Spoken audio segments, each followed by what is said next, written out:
გამარჯობათ. დღეს მინდა შევეხო ესეთ საკითხს. ხშირად ისმის ნაციონალებიდან ასეთი თავის გამომართლებელი აზრები, რომელსაც სხვათა შორის შეიძლება სტუდენტები და ახალგაზრდობა საერთოდ იოლად იჯერებდეს. და ამიტომ მინდა ხაზი გავუსვა და მოუყვე ახალგაზრდებს, რომ რამხელა შეცდომაა ეს, რაც 2008-ში ჩაიდინა სააკაშვილმა. და შეცდომა კიდე შეცდომის პატიება შეიძლება ადამიანისთვის, მაგრამ შეგნებული შეცდომა იმისთვის, რომ შენმა ქვეყანამ წააგოს ომი, ეს უკვე სხვა სტატუსია საერთოდ. ეხლა დააკვირდით ერთ რაღაცას.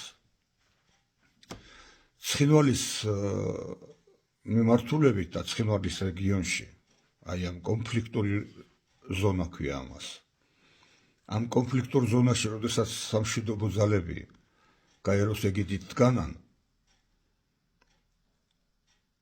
მან უკვე შეზღუდული გაქვს იურისდიქცია.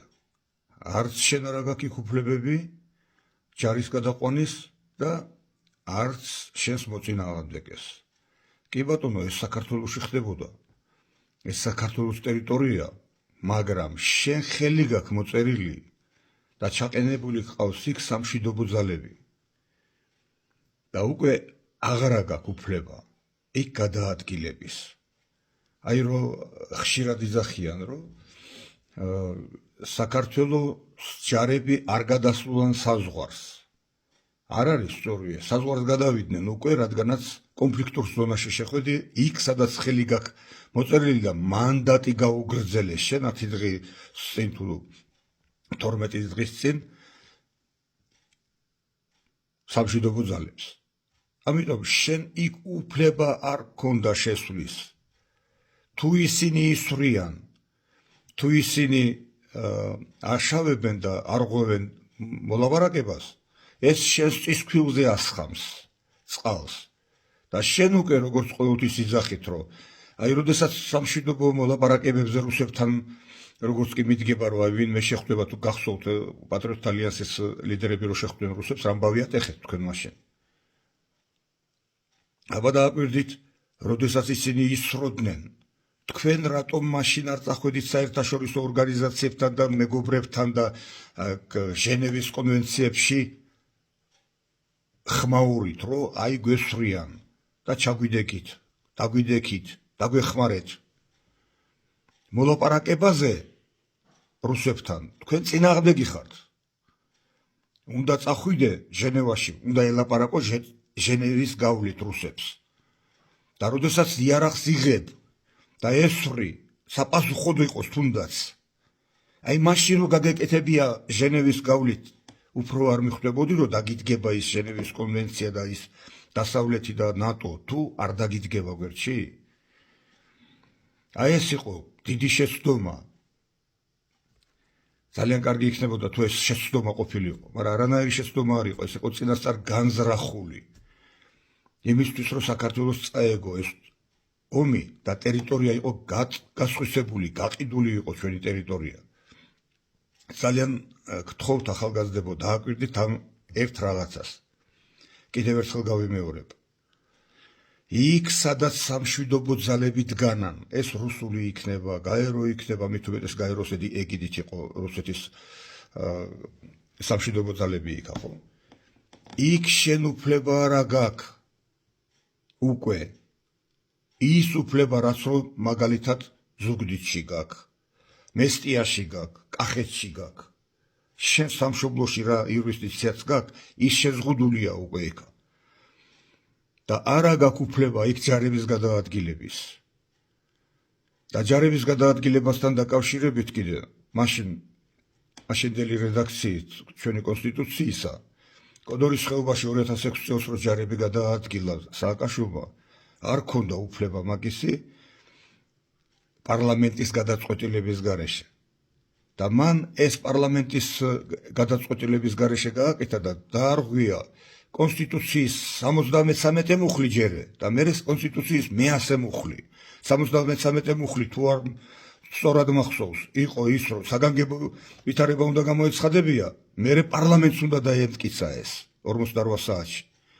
და რომ საგანგებო მდგომარეობა გამოცხადებული იქნებოდა და დამტკიცებული პარლამენტის მიერ, ამის მერე უკვე ჯარების გადაადგილებაზე ბრძანება უნდა გამოეცა უმაღლეს მთავარსარდალს და ესეც 48 საათში პარლამენტს უნდა დაემტკიცებია. ესეც დაარღვია. რატომ? იმიტომ რომ დანარჩენი ხელისუფლებაში მყოფი და პარლამენტში მყოფი ხალხს ვერ ითანხმებდა სააკაშვილი, რომ კოდორისკენ ჯარები წაიყვანა. ამიტომ გეუბნებით, რომ ყველაფერი რაც იყო 2006 წელს ჩაფიქრებული გაგრძელება იყო 2004 წლის, რომელიც ოქროაშვილმა ომი რო დაიწყო ცხინვალში და ქართველებს და ოსებს ორივეს ერთნაირად ესროდა იმისთვის, რომ რამენაირად აეგორებია ომი. მაგრამ არ გამოუვიდა. იქ რიჩარდ მაილსი ჩაერია მაშინ, თუ ვისაც გახსოვთ ალბათ და მე მოწმებით. და ამიტომ გეუბნებით, რომ გადაადგილება გატყუილებენ ახალგაზრდებო, როდესაც გეუბნებენ, რომ საქართველოს პრეზიდენტმა საკუთარ ქვეყანაში გადაადგილა ჯარები და საკუთარ ქვეყანაში არ გადასულა რუსეთისკენ.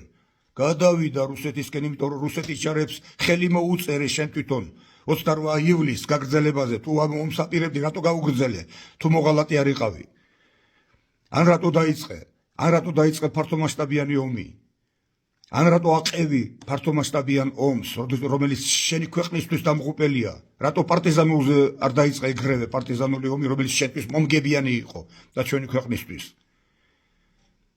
კარგად დააკვირდით ახალგაზრდებო, კარგად დააკვირდით, თორე თქვენმა დაუკვირვებლობამ შეიძლება დაგვიქციოს ქვეყანა. თქვენმა მაგათმა საქციელმა, რომლითაც თქვენ მოტყუდებით დღეს რაც ხდება ჩვენს ქვეყანაში, შეიძლება დაგვიქციოს ქვეყანა და წაგვიშალოს ქვეყანა საერთოდ. ამიტომ დააკვირდით კარგად. კიდევ ერთხელ გიმეორებთ, არ გქონდა ჩვენ უფლება არც საპასუხო ცეცხლის გახსნის და არც ცეცხლის გახსნის კონფლიქტურ ზონაში, იქ სადაც სამშვიდობო ძალები დგანან. აი ამას დააკვირდით, ძალიან გთხოვთ. და ამიტომაც არის ის, რომ ყოველთვის საერთოდ ძლიერ ქვეყანას ეშინია პარტიზანული ბრძოლების ზღვის ტერიტორიაზე. თქვენ წარმოიდგინეთ ახლა ჩვენს ტერიტორიაზე, ჩვენ რო პარტიზანული ბრძოლები გვეწარმოებია 2008-ში, კოდორით ჩვენი იქნებოდა დღეს და შეიძლება ცხინვალის დაბრუნებული ყოფილიყო. იცით თუ არა ეს თქვენ? აი ამას მინდა რომ აი ამიტომ ჩავწერე ახლა ეს ბლოგი, რომ ახალგაზრდებმა რამოდენიმეჯერ გადაათვალიეროთ ეს ბლოგი და გაიკითხეთ, ვისაც ესმის ეს საკითხი, ვინც თქვენ საახლობლოშია, კითხეთ და გეტყვიან. არ გასწავლიან თქვენ რა თქმა უნდა არაფერს, არც სკოლაში, არც ინსტიტუტში ამასთან დაკავშირებით, რაც რომ მომგებიანია შენი ქვეყნისთვის და შენი არსებობისთვის და ამიტომ გადაამოწმეთ ახლობლებში, ნათესავებში, მშობლებში და თუ რამე ტყუილს გეუბნებით. მადლობა დიდი ყურადღებისათვის და ამით ვამთავრებ დღევანდელ ბლოგს.